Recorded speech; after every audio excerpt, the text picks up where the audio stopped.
Hello everyone from Philippines to China. It's Val and Lian.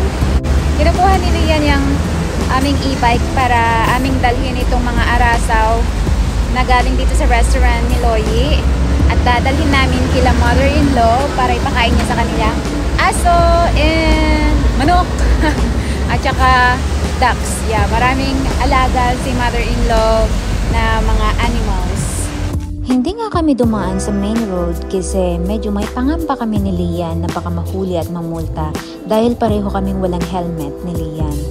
Sa tapat kasi ng bahay nila mama ay police station, kaya naman iniiwasan talaga naming dumaan sa harap. Umulan nga ng malakas kagabi kaya naman may pagkalubak at muddy nitong daan. Siguro sa pagbalik namin sa susunod ay sementado na itong daan dahil inuumpisahan na nga nilang trinatrabaho itong kabilang part ng daan na ito.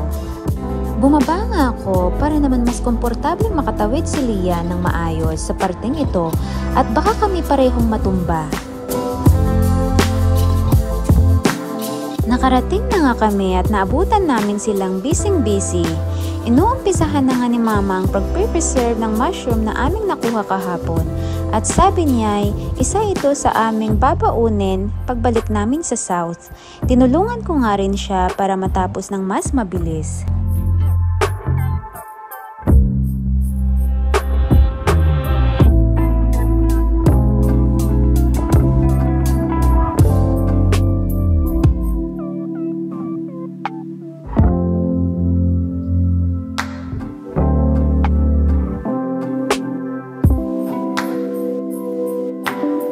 Si Uncle Lee naman ay busy sa pagkuha ng mga buto ng bungang kahoy na ito.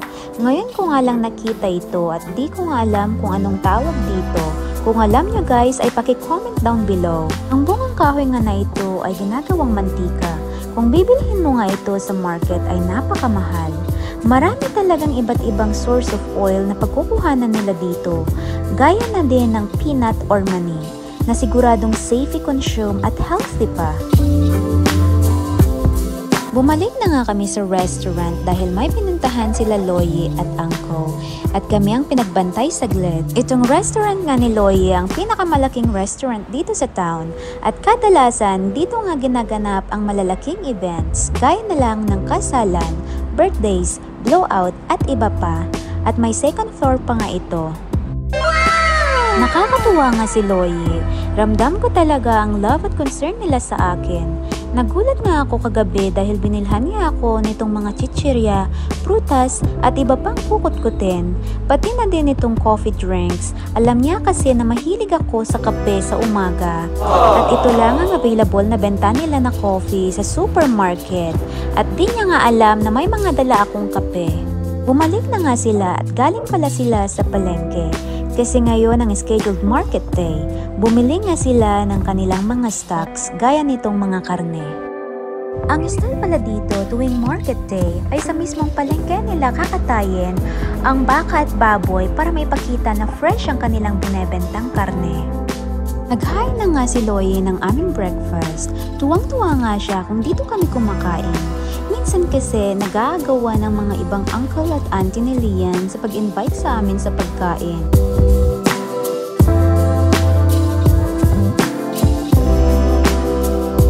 Dumating nga si mama at nagayang pumunta sa palengke at bibilhin ko daw kung anong gusto ko. Super blessed talaga ako sa family ni Lian. Sobre talaga ang pagmamahal na binibigay nila sa akin.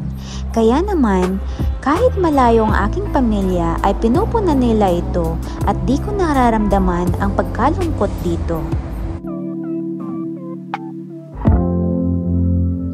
Natanong nga ako ni mama kung gusto kong kumain ng fried chicken, pero tumanggi ako kasi hindi ko bet ang kumain ng fried chicken ngayon.